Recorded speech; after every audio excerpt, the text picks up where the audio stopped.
నా భర్త ఏదంటే అది చేస్తాడు. కానీ ఆడోళ్ళకు ఆవేశం, మరి మగవాళ్ళకి ఆవేశం ఎక్కువ ఉంటుంది. ఆడోళ్ళకు వాళ్ళు చల్ల బాగుంటాయి.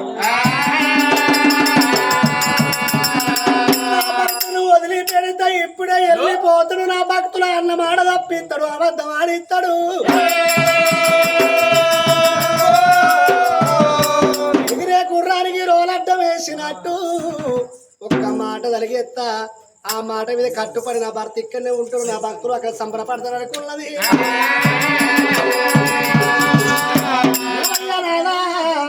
నా భక్తులు అన్న మాట తప్పియమంటే తప్పిస్తా ఇప్పుడు ఆ వద్ద వాడు వెళ్ళిపోతారు అంటున్నవరా. ఒకవేళ నువ్వు పూర్వక వెళ్ళిపోయి నా భక్తులు అన్న మాట తప్పలేక వద్ద వాడియలేక తిరిగి దేవలోక వెళ్ళి వద్ద నువ్వు ఏ శిక్షకు ఉంటావయ్యా?